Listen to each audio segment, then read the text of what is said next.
Hey guys, my name is Mike, or Kubera. I dressed up quite spiffy today, but I got a haircut and I can't style my hair. Anyways, what is up? We're talking about, well, first of all, Bitcoin passed $6,100. Now it's actually approaching $6,200, and maybe you've noticed if you're holding some altcoins, your money is going out of the altcoins because altcoins are boop, boop, boop, boop, boop. They're falling like crazy, and it's interesting, but that's why you always have to have a diversified portfolio. Never invest in only one thing, because if that tanks, you are screwed. Anyways, so this is interesting because today we're talking about Spectre, which is a brokerless trading platform. So on one hand, it's a nice little investment vehicle, but on the other hand, it's actually going to be something that a lot of people may use once it's out and fully functional.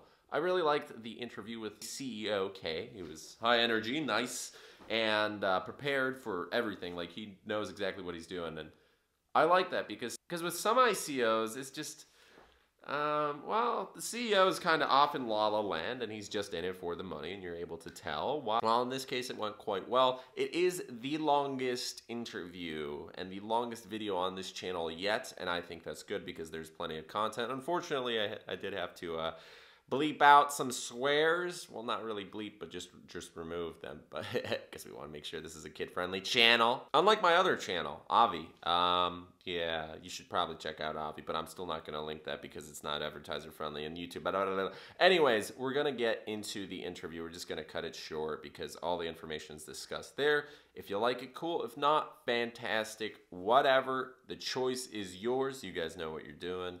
Let's make some money. So with this, again, I know it's probably tedious because you've had this so many times before, but let's just go through the very beginning just to get people kind of introduced. What is Spectre, and why are you a part of the team over here? Okay, so first of all, thanks for having me on.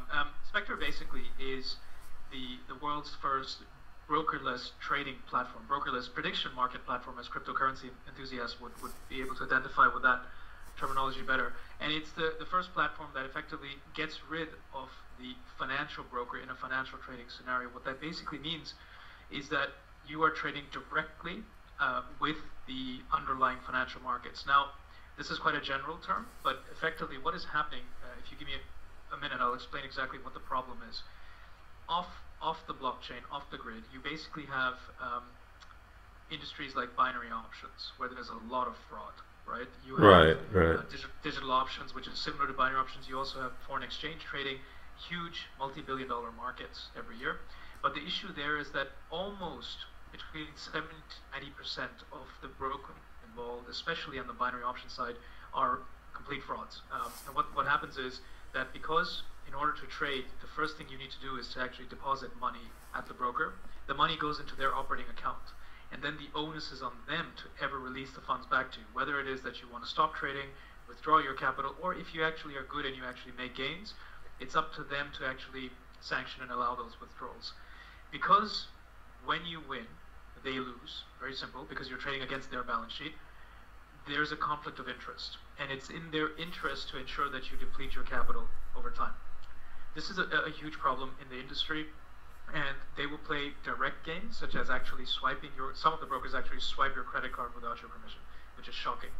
And then you have the more sort of snake-like CD brokers in the background that will actually, they will massage the quote feeds, the price entries, so you get worse fills on your trades, your trade entries, and on your trade exits. They will also trade on your account with things known as auto traders. These are robots that are attached to your account that take trades whether you sanction it or not. Right. And it will also give you bad investment advice, wrong advice. For example, buy Apple options, buy this, because ultimately they want you to blow your account. This is a huge problem. Now, the important functions that a broker serves off the grid is basically they allow you to trade. And actually, if you win, you hypothetically have made a gain, that money comes into your account. Of course, it's difficult to withdraw it, but that's what happens. So what we've effectively done is our engineering team, I'll give you a little bit of background, we're basically a group of financial engineers that run a trading community for 3.5 years, both helping digital options and foreign exchange traders to trade safer with a range of education and tools. What we've done with Spectre effectively is we've created the world's first prediction market platform that removes the broker out of the equation. This means there's no opportunity for moral hazard. Conflict of interest is completely gone. And how we've done this basically is we've replaced it with a smart contract. So you have the functions of A, depositing money at the broker, trading, so the broker has to provide you the market, the actual price feed, and trade outcome determination, whether you won or lost, and then of course if you won or lost, if you are getting your withdrawals or not, right? All these four things can now be replaced. You can get rid of the human and you can move them onto a smart contract. That's what we've done. And we're using the Ethereum blockchain to verify the trades effectively. The biggest, I would say, the plus on our side is that we have the balance sheet. A lot of prediction market platforms today, in fact, all of them on the blockchain, don't have the balance sheet. What they ask you to do is to bring your own liquidity, right? And then they say, okay, you create your own market and you'll get a small 5% from there, and we'll attempt to match your trades with other traders. Okay, that's a problem, and that's why none of these platforms have actually scaled up. If you look at their products, if you look at their user growth, they're stunted significantly because you can't find liquidity. That means if I go on the platform and I want to trade, I want to take a 90-minute call on the euro versus the dollar, I won't find an offsetting trader. I just won't, for example, I won't find Mike who's willing to take a put or a short, right? So this is a matching issue. However, if you have 24-hour liquidity, then you become a very attractive platform. This is effectively what we offer. We're the first platform that has its own decentralized autonomous liquidity pool. What is normally served by the broker off the grid, which is their balance sheet, we are now basically it's an Ethereum wallet effectively, right? That's the liquidity pool. It's not one wallet, it's actually 5 wallets, very well secured, but the key thing to note is that you're trading against this giant pool of money and other traders, and our algorithm will match you there. So effectively, you don't have a broker anymore, and Spectre is just a technology company because we don't have access to that pool. We just get paid on volumes, so whether a trader wins or loses, we're agnostic, and dividend token holders get paid on the volumes as well, and utility token holders benefit because traders would need those tokens in order to get in-platform benefits and all that. So that's kind of it in a nutshell. Okay, gotcha. That was quite a bit here, and yeah. there was a lot. If you go actually to the website, you can look at the roadmap, and you guys have been going on since 2016. Yeah, actually, for Spectre specifically, this has been in development for almost 16 months. Our company has been around since 2012, and we have been revenue generating since 2014, but on the education services and algorithm side. But yes, Spectre itself is around 16 months, roughly. Okay, gotcha. Now, for some people that may seem a little complex, how do you imagine this for the average investor? Is it going to be a nice little website app that is simple to use, or do you think some users might get a little bit lost? It's a fantastic question. So the answer to that is follows. If you go to our website now, we have this platform that has been developed for over 12 months. 16 months was a research period, 12 months was a development. It's live. You can go and start taking trades. You know, it's not something that's fantasy in the air. Start placing your pending orders, start trading a range of currencies, and you'll get a feel, and you'll see how easy it really is, right? There is a bit of a learning curve. Of course, it will take a few, 20, 30 minutes to kind of, if you've never traded before. But we have onboard financial education, which is very important, where we actually teach you technical analysis and fundamental analysis, right? Which are the two key pillars of knowledge that you need to access in order to navigate the markets profitably and safely. So no, it's actually less daunting than you think. In fact, we have brought the simplest asset class in the world, which is known as a digital option or a binary option, and we've gotten rid of all the scam and taken the good elements of it and brought it into the financial trading world. And it's important because if you ever traded a digital option, it's the simplest contract. It's very simple. It's literally this. So if you believe the price of Ether is going to be higher over the next 10 minutes, right? You get 70 to 90% plus payout. Simple. So if you took let's say $100 trade, and you're right, the price of Ether rises, even if it's risen only by a small fraction, you get paid out, and the liquidity pool pays you, right? So you make a quick 70 to 90% ROI. And that's unheard of. If you look at cryptocurrency exchanges, that's not. If you lose the trade, then you lose that capital invested, and somewhere in the duration of the trade, you can close your trade early, and you receive a haircut on your capital, right? So it's really interesting because for the average investor, it's literally just up or down. You're just literally betting up or down, right? There's no complex settlement. There's no complex actual transaction. and all these different things like margin and leverage. It's very, very simple. And this is the contract that we call the smart option. And then we also have the Cfds, which are contract for difference. These are for more advanced traders. This is basically where the FX trading industry is used to. And there, the outcome is not binary. There, it's granular. So you close your positions when you like.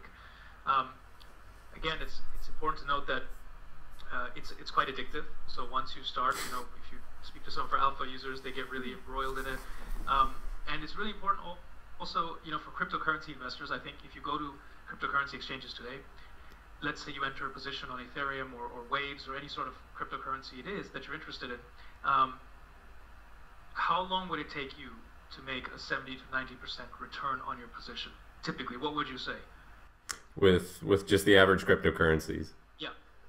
Well, recently it's been a little bit crazy with Bitcoin rising towards $6,000. No, it's just, well, there's two comparisons. First of all, it's the stock market, where just getting 10% on the stock market, you're extremely excited about that, and we're talking about over months. So you compare that to cryptocurrencies, it's just a complete different game where 10%, oh shucks, it's like it doesn't matter to you. But 70 to 90%, there needs to be some major events going on over a couple months that, like, oh, this coin, you've been following it for weeks and there was a hard fork coming out, or just suddenly that Bitcoin's going up and all the money's shuffling from Bitcoin to something else. I'd say a couple months, 70 to 90%. Exactly, couple of months, exactly. So you have a holding period of that much, and that's fine, because and that even beats equity markets, like you said, right? But imagine if we can truncate that time value required, the holding period, to 5 minutes or 10 minutes. Do you see what I mean? So right. Our platform is writing these special contracts, these synthetics, the smart options, which allow you to construct your trade. You can actually say, if the price of Bitcoin remains between this barrier and this barrier, upper and below, then I wish to get paid out 20% over the next 3 hours. Do you see what I mean? Right. So this is a very, very special type of prediction market platform, which gives you these payouts if you're able to predict the market correctly, right? So that's, I think, where the differentiation factor comes in. Okay, and so this is brokerless, but what are the fees involved with this? Sure. So so there are 3 contract types. We start with smart options first, which is where you're betting up or down. Basically, there, if you look at the traditional industry, you are getting paid out around 73% average payout, right? Sometimes the payouts drop to 50%. That doesn't happen on our platform, but sometimes you get 80% plus. With our platform, it's dynamic, so it ranges between 70 to 90% plus. In some very rare instances, you can get up to 130% payout. On average, you're probably getting around 75%, something like that. So after our fees of 2% per trade, and going to the dividend token holders, 4% of the value of the trade on smart options, this is what the trader effectively gets, the 75% ROI on return. Okay. Now, it's not a 4%, it's a very important small point to make. It's not 4% on the Cfds, right? So most of the FX traders will like 4%. You can't charge 4%, that's ridiculous. It would be actually 2 to 20% of the spread, and the spread is only one pip or something. Okay. So on the CFD contracts, it's 2 to 20% of spread. On the smart options, it's actually 4% of the value of the option. But what's important to note is that the pool is charged. We are actually charging the pool. Think of us like consultants, right? So we're actually charging the pool, and the dividend token will charge the pool. We're not charging the trader. Okay, so there's 2 things we have to look at here. One is just investing in the ICO. There's that one category, and the other are the users of this over the next couple of years, right? Because usually you want to look at the long term. Now, the next couple of months, you already have everything planned out till 2018 here. Yeah. Actually, no, 2019, I stand corrected. So after that, are you thinking even further with that, just expanding and scaling? Because you said there are other competition, the other competitors, they had scaling issues, which you've been able to go past that. But any maybe not specific details, but how's the future looking? Yeah, it's a good question. So what's very important to note about us is that we are what you would call chain agnostic, in the sense that right now we're accessing the Ethereum blockchain. It's the most versatile one for what we need to do, but there are more chains coming out which offer the smart contract capability, which are robust, and we think that over time, we're going to be connecting the product to a range of chains, possibly even a side chain, which allows the trader to choose which blockchain they want to verify their transactions. We want to give that capability to the user, and that's very important because in answer to your question, that diversifies our risk as well, right? Chain-specific risk, and also scalability to a certain degree, because if one chain is, let's say, burdened, then we can shift that trade's verification to another chain algorithmically, right? So that's an important step for us. If I understood your question correctly from the business development side, the liquidity pool, the decentralized autonomous liquidity pool, which is with Spectre, the DApp, the decentralized application that you now trade on, the pool basically removes the financial broker out of the equation. However, in fintech, if you look at the entire gamut of various sort of adjacent industries, you have financial trading, you have betting as well, sports betting, you have microloans, you have working capital financing, you have student loans, you have a range of sort of adjacent industries where you have middlemen, but you can get rid of them, and the pool can come in.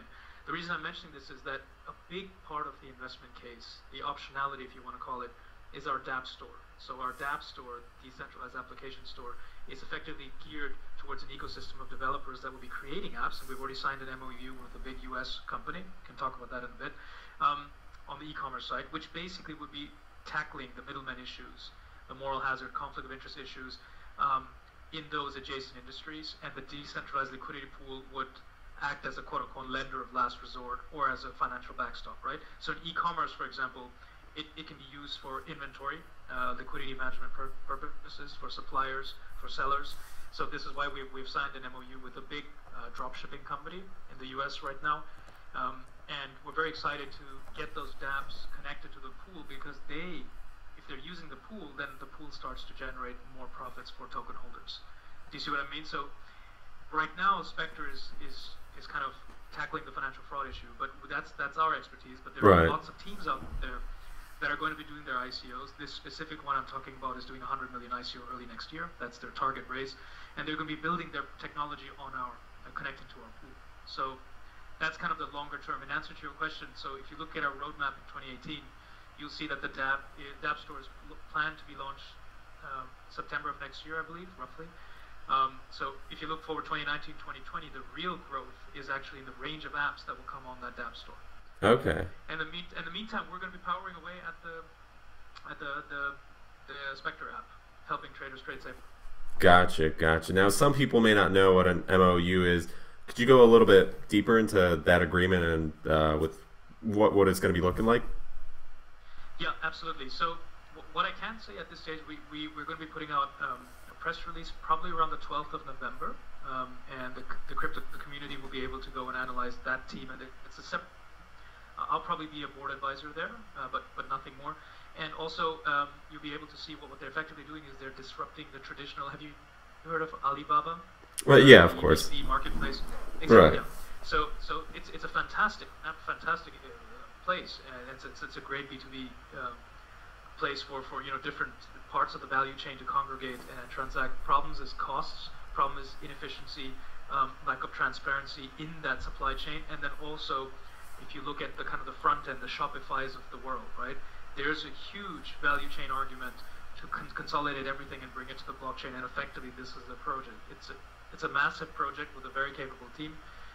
The MOU effectively is as follows. What I can say is that they'll be building their primary transaction app on the DApp store, and it would be a DApp basically, approved by us, and it would access the liquidity pool, helping suppliers and vendors access short-term financing. Okay, short-term financing for inventory build, effectively. Okay, possibly also working capital receivables factoring. Okay, also in that market, I think Populous is a little bit involved in there. We don't intend to directly compete with them, but certainly some of our DApp store dApps will. And so that's how much I can say now. But what's important to note is that market is dwarfing kind of the digital options industry that we're disrupting, right? Not so much the FX industry, because that's massive as well, but from trading. But it just goes to show that there's these huge verticals that the pool can tap into. And there's a lot of interest as well. That's really important. We've also started talks with a betting company that is currently off the grid, and they basically have a casino model, an online casino model, and they would be plugging potentially into the decentralized autonomous liquidity pool.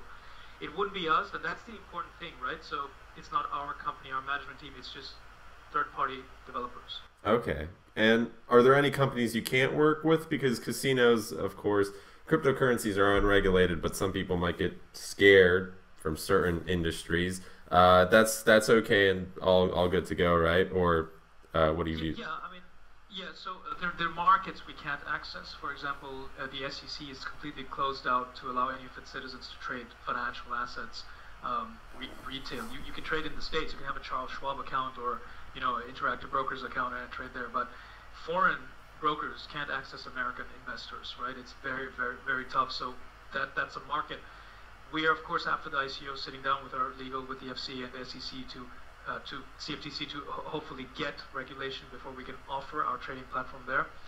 But you're 100% right. Look, for a DApp, for example, that would go on the DApp store that is into betting, sports betting and gambling, they would need to be definitely having a gambling license. And for example, in the Europe, it would be with Malta. Malta provides a gambling or a gaming license, as you call it.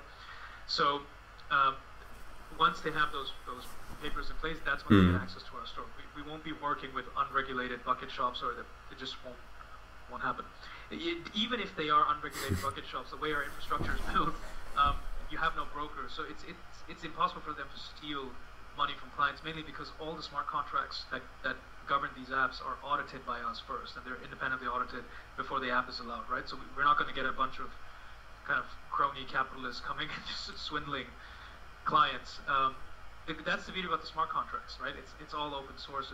It's all auditable when these things go live. So yeah.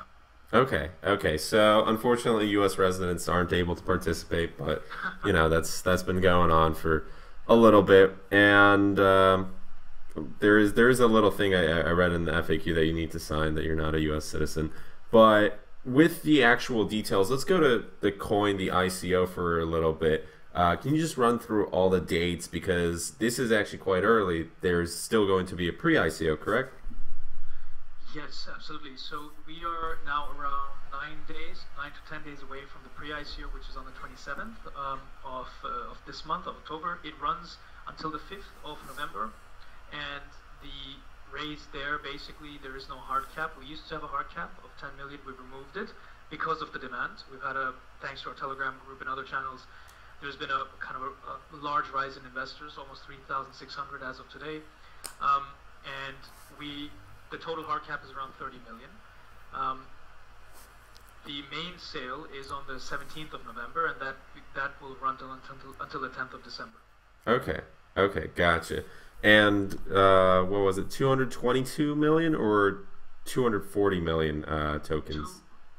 240 million tokens, and basically when you contribute in the ICO, you effectively get what is known as a STEM token, STEM from stem cell, because this token has the ability then to be converted to a dividend or utility token, depending on your regulatory preferences, after the ICO is over.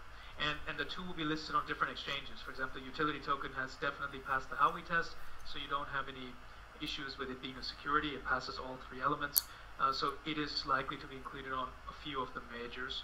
And the dividend token, the much smaller, low liquid exchanges. Okay, could you just go back a second? What's the Howey test, and what are the three elements? Okay, the three elements are pretty complex. It's a long line, so I would defer. I'll send that to you. Okay, but basically there are three elements which dictate. You get each element has one or two or three criteria, and there you get a score. Sometimes, I mean, we have seen different variants of it, but basically it's a scale from 0 to 10 or 0 to 100. And you want to get the lowest score possible, right? So anything above 100 would categorize you as a security. And if it becomes a security, then these exchanges don't want to mess with it, because then the SEC gets involved. So a lot of these exchanges want to have U.S. clients, but they are worried the U.S. clients would trade these securities, so they have to either get rid of the U.S. clients or get rid of the securities that violate or cross a certain score on the Howey test. For example, one part in one of the elements would be, are there any financial rewards, expectation of financial rewards in the security, right? Whatever it is. Does it require any manual effort in order to activate those financial rewards? These are the things. So It's kind of a long-winded test, but obviously our legal team has worked with us to craft a token which pays heavy dividend, normal dividends, and end-of-year special dividends. So it has almost a 40% yield on our base case forecast. But the downside is that it's not going to be listed on the big exchanges, so there's a liquidity issue. Then you have the utility token, which has no financial rewards, right? But because more traders, as we bombard the platform with more traders, they're going to be buying up that utility token in order to activate a range of very, very important privileges. So we feel that that gives a potential leg up to price over time. And last but not least, we're also doing a token buyback program. I'm not sure if you've come across that, but basically we're removing excess supply of the utility token from the market over time, up to 15%. And mathematically, as you would know from financial theory, that causes an upward drag to the price. So that's effectively in a nutshell. Okay, gotcha. And all the unused tokens at the end of the ICO are going to be burned, so the remaining pool will be split up and people's valuably equated. Okay, okay. So there's one small point I wanted to make, Mike, because sometimes we get this confusion. That's a valid confusion. We are not using a staking model. So if you look at some prediction market platforms, what they're doing is the utility token they have issued, they will also allow you to trade with that, so you can purchase these contracts, right? You actually stake that, and if you lose it, that goes to the liquidity pool, right? In our view, this is a structurally flawed business model, because external market forces, competitors, they could short sell your share on the exchanges. Suddenly that value drops, and then your traders are sitting with a worthless token, right? So you can have this contamination risk. So you can't actually purchase anything on our platform with regards to trades. You can just unlock privileges, right, which help you get a higher win rate, which is equally important. But it's just a distinction I wanted to make. Okay, gotcha. With the exchanges, I was kind of curious about that. You already have some that you're looking at right now for the two coins, and there's some that can't be listed on. What is your plan with the exchanges? Yeah, so the good news is, I mean, it's they say sometimes in business it's not what you know, but who you know. So partially with the utility exchanges, we are currently working with what we would consider probably one of the most informed ICO attorneys for the last 3 years. He's been doing kind of ICOs before ICOs were ICOs, and obviously very strong linkages with some of the major exchanges, and that helps, right? Because it has become a bit of a who you know type of thing to a certain degree. So for the utility token, because it is structured in such a benign fashion, it passes the Howey test, so to put it. We think it wouldn't be a problem to put it on some of the big ones. I don't want to mention names right now because we would love to only mention it once we have signatures, mutual signatures from both exchanges. But what I can say is for the dividend token, it's going to be on exchanges like Ether Delta, also on our on-site exchange where you'll be able to trade with other traders once that goes live, and some of the small ones like Coin Exchange. For the big ones, some of the big ones, without mentioning kind of names, you can expect it to appear on 20 to 30%, if not 50% of them. Okay. And with this, let's see, just a quick reminder, it is all Ethereum. You need to make sure it's not being sent from an online wallet, for example, Coinbase, because, well, you lose your money. Some people forget about that. It's the simple things, but one thing you'll notice is that there's going to be a lot of individuals out there that are commenting, oh yeah, I have $1,000 or 2,000. I just got into Bitcoin. Don't really know much about it. What kind of advice can you give? Blah, blah, blah, blah, blah. And it's just like, you're shocked by that because a lot of people won't go into the white papers. They won't even know exactly what we're talking about here. So there's going to be, of course, those investors out there that have been around in crypto for, ever since Bitcoin came about, and they were really happy with the growth. But do you have any advice specifically for the newbie investors out there that are watching right now? Okay, so I guess there are two types. There's obviously the newbie investors that don't know what cryptocurrencies are. They don't understand the concept of having an Ether wallet, and the fact that if you are sending money from an Ether wallet, then you can receive your tokens. But if you're sending from an exchange wallet, you may never get your tokens, as you said. These are small nuances.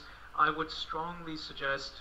I would actually suggest going to your channel and speaking to Mike about it, because he'll be very happy to advise on that. On our own website, we have a protocol in place that we're putting up that takes someone who has no clue about what a cryptocurrency is to how do you trade. So that includes obviously what Ethereum is, what the Ethereum blockchain is, where you can open your main wallets, where you can convert fiat to Ethereum, right?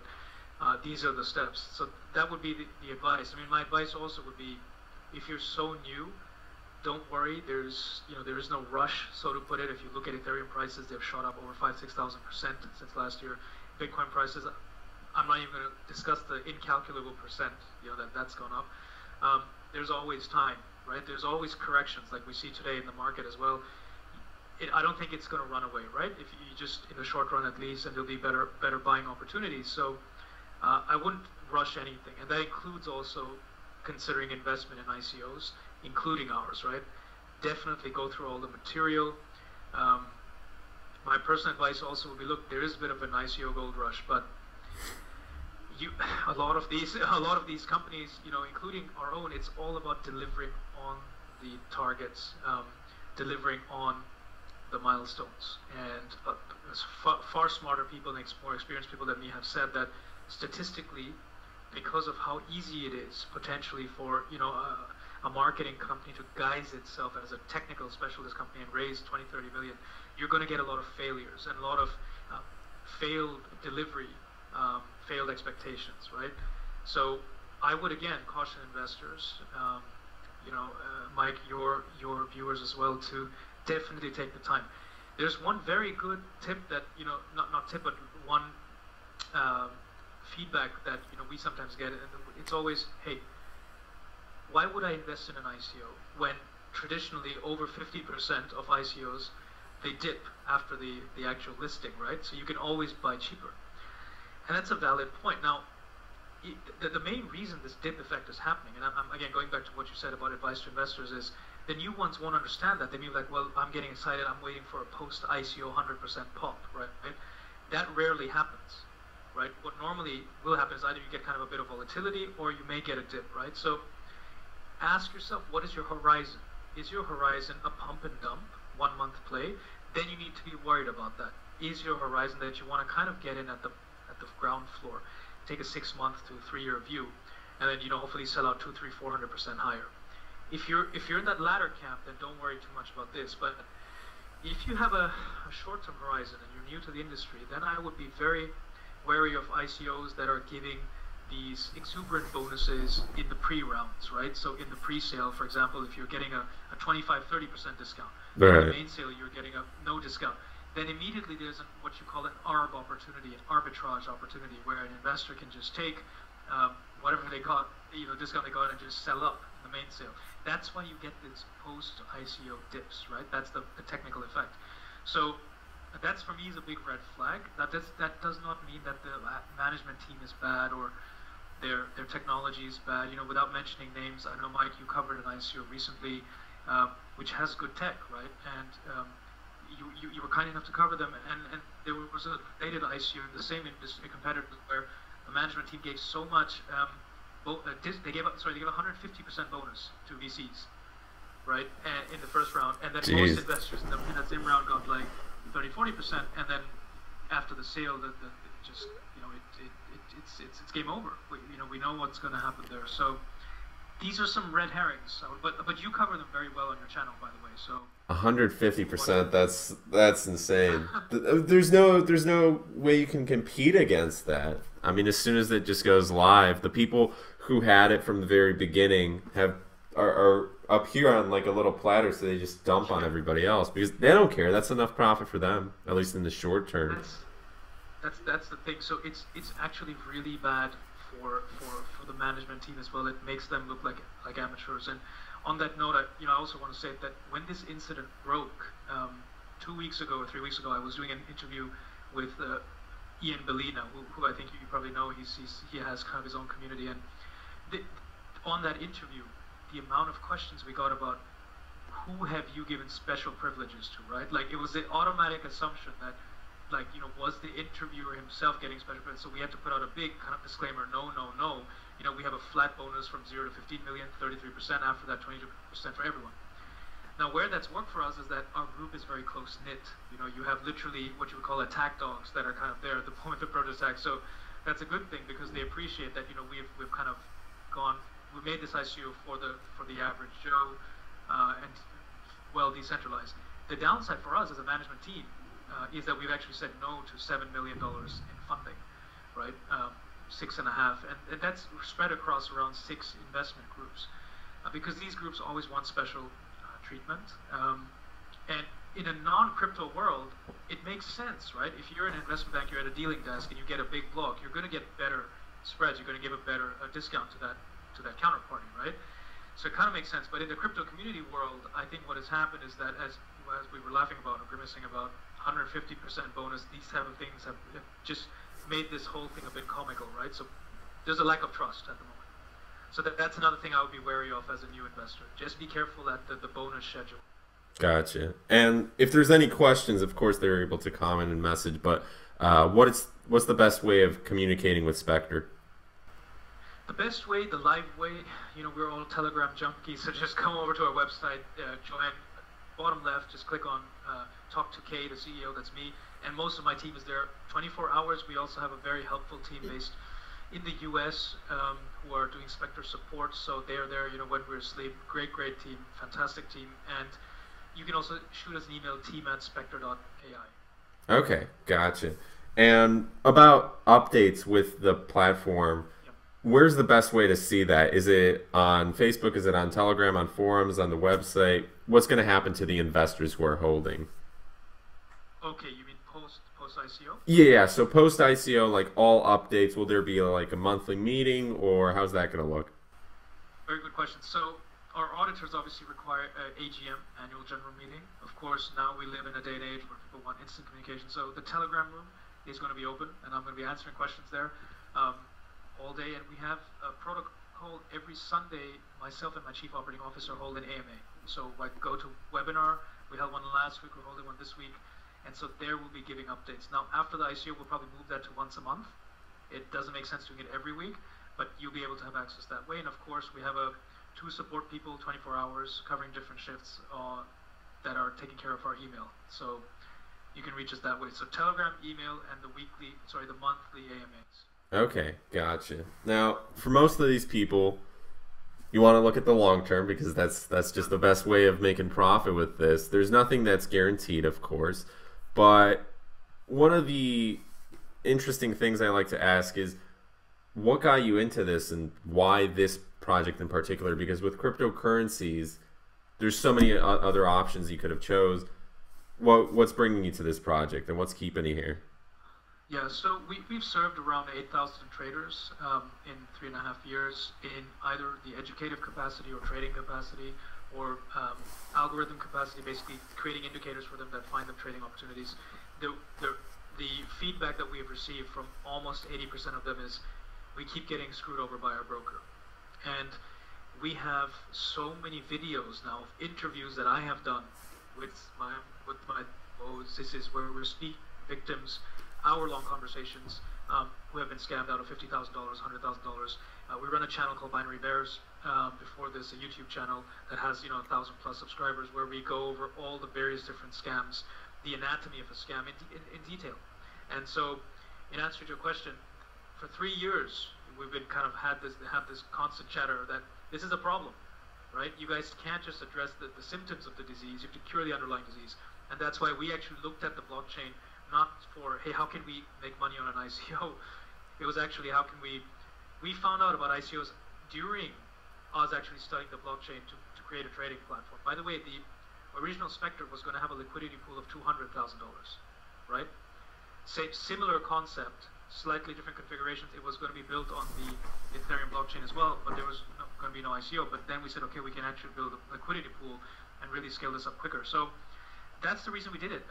I think the turning point for us was the Fred Turbide incident. He's a Canadian citizen. After we're done with this, you can Google him, Fred Turbide. He's an entrepreneur based in Edmonton, Canada. And it is,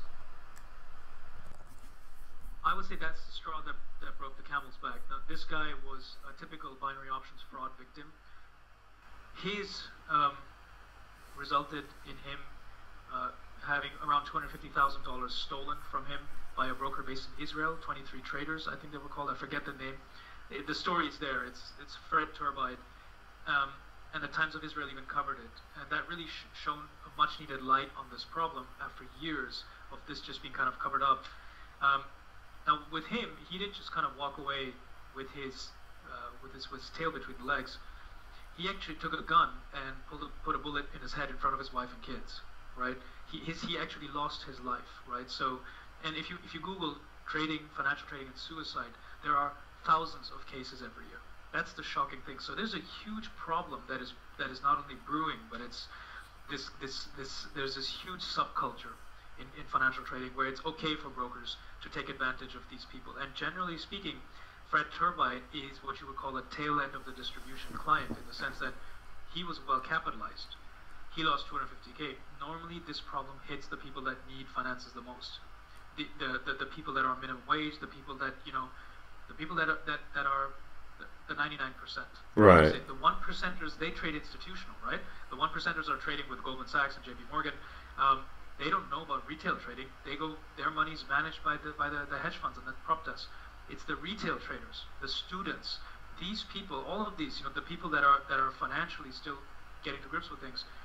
They are the ones that fall prey to these false promises by these brokers, and that's the very sad thing about this issue. So, in answer to your question, we've been indirectly suffering through our traders for years, and that's what brought us to this. And obviously, I totally agree with you. There are some ICO projects that are game-changing, right? They're like absolutely game-changing. You're like, wow, this is. I know you mentioned laser as well. That was quite interesting, and it's definitely interesting. Like, it's an experiment. It is, because yeah. People don't care, or they're well aware of what's going on, but they just feel that it's going to be around for the next couple of months. And there's plenty of these little experiments where you're able to just look at it right then and there and observe everything. Observe how the investors are reacting to this. And as soon as one goes down, it's like everybody cries, "Oh, I lost money," and then they go on to the next thing. It's like 2 minutes and boom, on to the next thing, because it's greed or whatever it is that keeps people just going at it. It's crazy. Yeah, no, that makes, I totally concur. I mean, that's the kind of philosophy. I think the FOMO culture, right? The fear of missing out, makes sense. And here's the thing. I mean, we always look back and we look at, Yahoo, Microsoft, IBM. If you look at Google as well, you always say, what if I would have put in $100 in the early 90s, right? In those shares and stuff. So people now are very attuned to that. They're like, shit, if I would have put in, I think it was $100 in Bitcoin in 2010, they'd be sitting on over 100 million today, right? Or 90 million or something ridiculous. More than 100 million. So no one wants to miss the next unicorn, right? And here's another thing. Who is always participating in unicorns happening? Is it the average mom and pop? No, it's always the venture capitalists, right? Who got into Facebook before Facebook became Facebook? Peter Thiel. Right. His investment vehicle, right? If you look at all the stories, all these big Palo Alto stories, it's always the VCs that get it early because they have the early buy-in. Now, why is that? Because they're the gatekeepers of capital. Sorry, I'm sure you already know this, but this is something I'm very passionate about, because this is something blockchain is doing really well. It's disrupting the shit out of venture capital, right? So it gives projects, so many, like a project like Laser, we keep going back, right? Laser would stand a chance in front of your traditional Palo Alto VC, right? Right. Maybe they wouldn't. But the thing is, awesome, right? I'm so happy for them that whatever ends up being, they should go for it. And that's the thing. So I think this is really awesome, because I think you're going to get this era of entrepreneurs that could really change the game in a very, very big way, right? But equally, as you said, you probably will get around 8 duds for every 2 good ones, right? I don't think that ratio will change. But that's the reason why you're getting this FOMO, right? Because people look at our project and we get things like, well, this is incredible, then they look somewhere else, there's something incredible. But I think it's something very exciting going on. Okay, dang. There's a lot to go through with people here. Yeah. Let's see. Are there any particular things you'd like to go over that you think might be a little bit tricky for the average person, or that they might be concerned about? So what I would say is that if you look at Spectre as a platform, right? The beauty is that yes, it works for professional traders as well, right? Professional traders will take a few minutes, like, okay, I get this. This is my risk management, etc. But for the very average trader, for the very average person who's just looking to make some money in investing and trading, that's the beauty that I think we offer, which is very apart from the other USPs, because we have onboard financial education. You go spend a bit of time in that course. There's no rush, and you can start to generate return on capital very quickly. It's literally hand holding you, right? So our platform is very intuitive in that respect. By comparison, if you look at MT4, which is awesome, it's used by almost 2 million people around the world. It's your standard issue FX platform. It's not intuitive. It's a very esoteric type of platform, right? And that's not a diss. That's just the reality. It's a very professional, geared at the higher end of the trader. So ours is for the kind of the very the beginner person as well, to the intermediate and for the advanced. And I think that's something I would invite traders to check out on our live alpha, right? See it for yourself. It also has risk management on board. It's the only trading platform in the world that has an early warning engine, emotion control engine. It monitors how aggressive you're getting with regards to your trading, how desperate you're getting, and it can shut you out as well. It's got all these nifty things that looks out for the traders. So I think that's one thing. And in terms of, you said, are there some things that would scare potential investor or trader in the sense that they're not so, they may feel a bit overwhelmed? Well, firstly, the thing is, if you don't know what cryptocurrency is, we're launching a we're launching a cryptocurrency academy tomorrow, I think, because we've been doing financial education for years. So this is lumping on. We've teamed up with Scott Driscoll, who does cryptocurrency courses for Pluralsight. He's pretty known in the space, in the crypto space, and so we invite people to join that, go through the academy, learn what blockchain is first, and then you can get into trading. Okay, fantastic. And that's going to be on your website? Yeah, absolutely. It'll be on one of our company websites. It's called Blue Sky Binary, and the Cryptocurrency Academy goes live very soon. It's a structured course. I think it lasts 2 weeks, 2 to 4 weeks. You do it at your own pace. It also has quizzing. So after you go over the material, which is video based, you then are quizzed to make sure that you understand it. And then at the end, you get a cute little certificate from us, which kind of gives you a bit of confidence that you're kind of ready. It's one of the academies out there. There are other good ones as well.